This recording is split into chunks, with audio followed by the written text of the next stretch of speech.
2025 marks the beginning of the 7th generation of the BMW M5 with the 3rd ever M5 Touring and the 1st ever to come to the United States. Whether you call it a dad wagon, a mom wagon, an estate, a long roof, whatever you want to call it, I'm just glad this thing is here.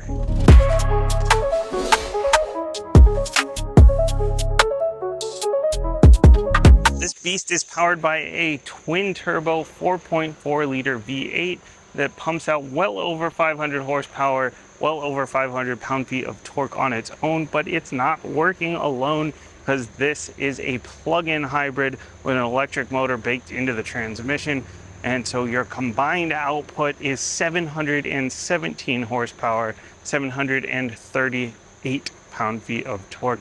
And that's if you believe the numbers, which you never should come in from BMW because they are always lower than whatever the real world numbers are. So I love to see what the actual dyno results are on this thing. But your 0 to 60 is 3.5 seconds, so little Timmy will never be late to soccer practice ever again. That transmission I mentioned is an 8-speed auto. It's a ZF 8-speed like BMW uses in most of their cars at this point. And fuel economy is bad enough to warrant a gas guzzler tax. But you do have 25 miles of all-electric range for sneaking out of the neighborhood. But my indicator has actually been showing closer to 30 miles. Either way, I'll be pretty impressed if anybody's actually ringing out the full electric range on this thing. I like the look of wagons in general, but I didn't know wagons could look this good. If you're like 12 and you don't think this is cool, just give it a couple of years. You will. This thing is beautiful, and Isle of Man green is a no-cost option. We're looking at just about 200 inches in overall length, a nice long wheelbase at 118 inches, and in standard BMW M form, it's sitting on a staggered setup with 20s in the front and 21s in the back, 295 35s in the back, and 285 40s in the front. These are P0s. You get a couple of different wheel options. You get a couple of different options for tires. You get performance tires or high performance tires. This one, I love this wheel choice, and this one is sitting on the performance tires, the Pirelli P0s. Brakes poking through here are the $8,500 optional carbon ceramics. You're gonna want these if you're doing a lot of track days or a lot of spirited drives. Though I find that BMW's standard M compound brakes do tend to hold up pretty well, especially on the street. Though I guess I haven't driven a 700 horsepower, 5,500 pound monster with the regular brakes, but typically they do hold up pretty well on the street. The standard ones are going to come with either blue, red, or black calipers, while the beefed up version gets gold. Flared fenders, great lines on the side, and more aggressiveness up front with plenty of functional aero and functional cooling up here. Standard shadow line package gives you all the black trim around. Executive package gets you glowing kidneys, which sounds like something you should probably see a doctor about. Thankfully, they haven't gone full teeth up here. And then, of course, LED lighting with the integrated turn signals and an adaptive lighting system, plus an off-center camera to trigger your OCD. The rear end has a split diffuser to match that center line going down the front, and we've got quad exhaust poking out down below.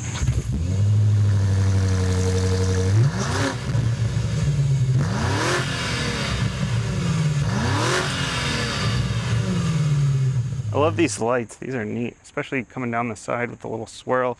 Got a wiper back here, of course, hands-free lift gate, which opens up into 27 cubic feet of space. Pretty decent here, not going to be as good as the X5, but still pretty solid. Though with the electrical system, you don't get any extra room underneath other than just a little bit of space for your adapters and your fix-a-flat kit, since there is no spare. A tiny bit of room on the side and a 12 volt. Though if you do need more space, you do have the tabs on the sides to pull those seats down, and those will fold flat and give you a little bit of extra space. It'll go up to 58 cubic feet. Now, one thing to note is it's not super tall back here with the ceiling, so if you've got like a big dog you're trying to get back here, my black lab is about 60 pounds.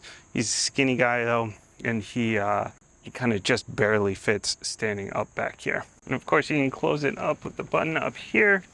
You can also use the key fob, open and close the hatch, as well as your panic, your lock, unlock, your standard stuff. And then you do have remote start right here on the fob. Just tap that 3 times. It's a little hard to tell when it starts up because it is a plug-in hybrid, so it starts up in electric mode, but nice to have that there, especially on these hot days, and nice and cool inside when you get in. On the inside, I am over the cheap, glossy, plasticky blacks, the cheap buttons, the giant screens, but apparently this is a disease that can't be controlled because it just keeps getting worse, but it looks good from afar. We're looking at options of extended merino leather or full merino leather. This one has the extended, so it doesn't cover quite as much in terms of like door and dash and panels and stuff as the full leather does. But this is the orange and black extended merino leather, and it looks pretty cool. It's a little bit out there, but I like it, and apparently it looks a little bit different in different lighting, which is kind of neat. Carbon fiber explosion everywhere unless you opt for aluminum or for dark wood. There is no extra glossy black piano black like there usually is in the BMW lineup. So glad to see that that's not even a choice now, because there's already plenty of it everywhere. But I am team carbon fiber all the way. Lots of cool ambient lighting all over the place, of course, as is pretty typical of BMW. And now there's this dynamic interaction light through the door over here. It'll actually change when you go through your different modes. Blue for road, red for sport, and then it'll turn off completely when you go into track mode. So less distractions, less light everywhere. Even your screen will turn off, and this goes into sort of a minimalistic mode. Beefy heated 3-spoke M steering wheel here, and heated seats as well. Those are standard, but if you want ventilation in the seats and heated back seats, then you gotta opt for the executive package. And I'll actually also add those rear blinders back there, as well as an interior camera to catch the Hamburglar, or regular burglar, I guess. We've got iDrive 8.5 in the big double screen, which I've already expressed my dislike for, but it's touch or center control down here. I love the choices, but this center area keeps getting cheaper. Does not feel very premium to interact with. Same goes for the other buttons down here for your drive mode setup, your hybrid choices, your traction control, your camera. All that stuff is just this giant, one big giant plasticky glossy, but at least they're easy access, so there's that. And you've got a zillion different things in here, from standard music, weather, nav, drive mode setup, your performance data, to games and video streaming when you're stopped. Android Auto, CarPlay are both wireless. Same goes for a charger. There's a wireless charger down here, and music goes through a Bowers and Wilkins system as standard as well. Great news for the audio files. The other side of the screen is also full of all kinds of great info and options.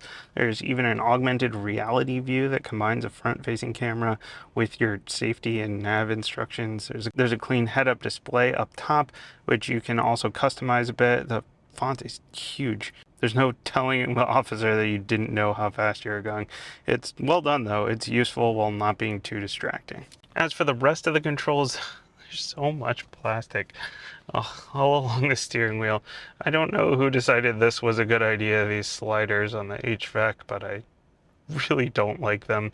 At least this stuff's always available, so there's that for your defroster.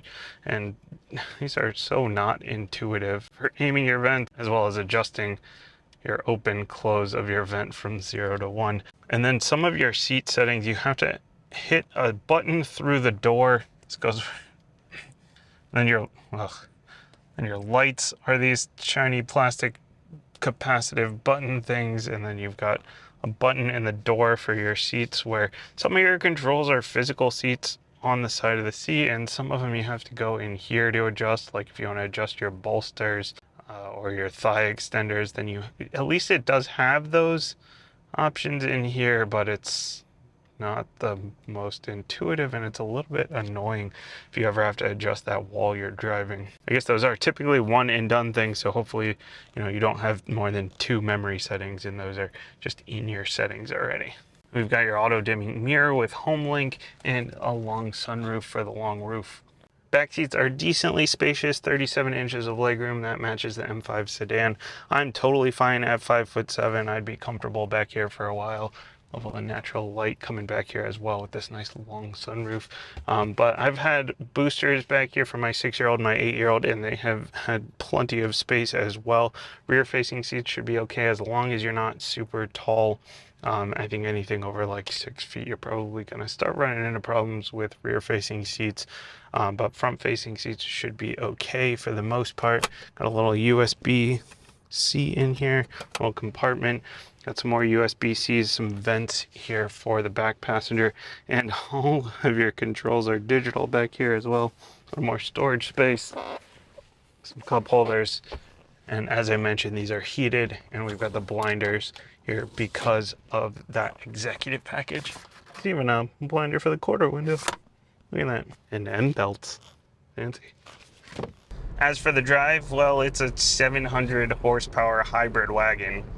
It's fast. BMW does powertrains so well. They're responsive, and you just get these walls of torque. Add in one of those 48 volt mild hybrid systems, and it basically eliminates the turbo lag. And now with the plug-in hybrid, it all melds together so well. When you want to move, you can move. Whether you're in EV mode or hybrid or dynamic plus, you got a handful of different modes you can choose from for the hybrid system. You can even go full EV up to 87 miles an hour. So it's not just for around town. But if you do want to save your juice for around town, there's an e-control as well. So you can hold on to that electricity for when you are just driving through the city.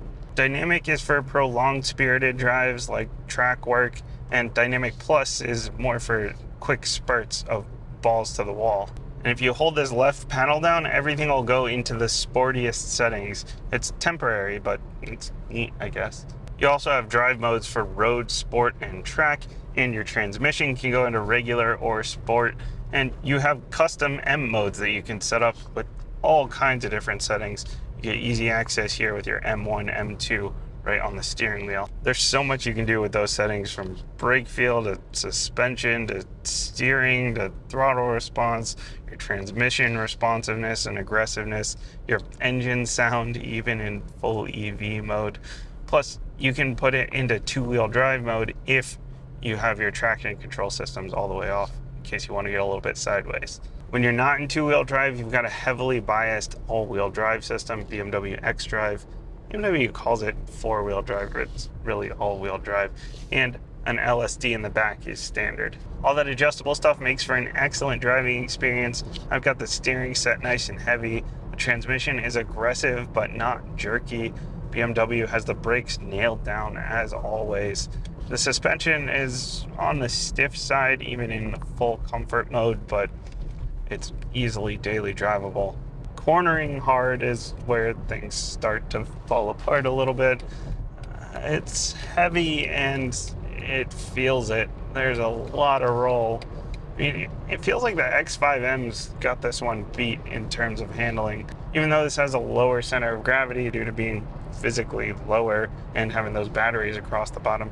And it's got active rear steer as standard too. So the rear wheels can go up to 1.5 degrees with or against the front wheels to virtually shorten your wheelbase or lengthen your wheelbase on the big sweepers. And I still feel like the X5M holds its line better. For daily driving, there are a few goodies you can add. This one has the Driver's Assist Professional pack on it, which gives you things like adaptive cruise, lane centering, and traffic jam assist, which is basically like an adaptive cruise all the way down to stop and go traffic.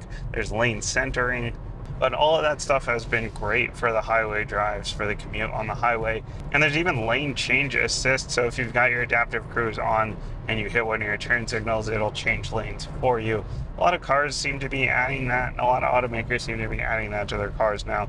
And it works quite well. It's kind of a strange feature when you're talking about something that's not a full hands-free system. But I feel like it's just preparation for when this does become a hands-free system. The overall driving experience is definitely more fast luxury than Track Rat or Canyon Carver, but it's a plug-in hybrid BMW wagon.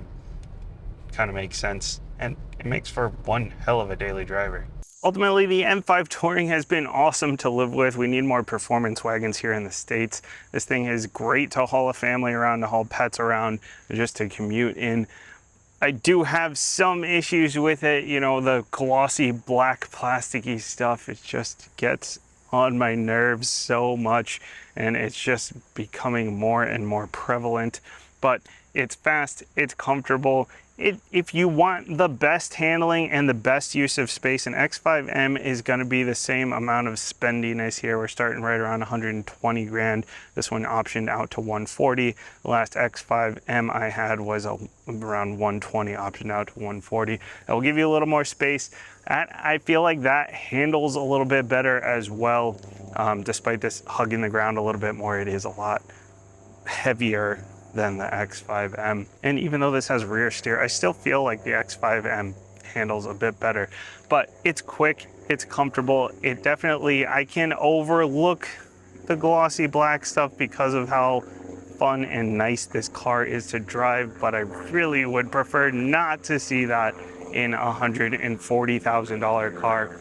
Also, this thing is a dude magnet. This car, I've had more people stop me in traffic, honk at me, tell me to roll my window down, want to talk to me in parking lots, and just give me the thumbs up on the road. Some guy tried to film me yesterday while I was driving down the road. More people have stopped me in this car than any other car I've had in the past 4 or 5 years, however long I've been doing this, and it's not even close. So if you like talking to people about cars, then this is a good one to get, especially in Isle of Man Green, and it is quite expensive. But let me know what you think down in the comments of the M5 Touring. Let me know if you'd pick this over the X5M, you'd pick this over an RS6 Avant, or what you would choose in this segment. As always, thanks for watching. I'll see you next time.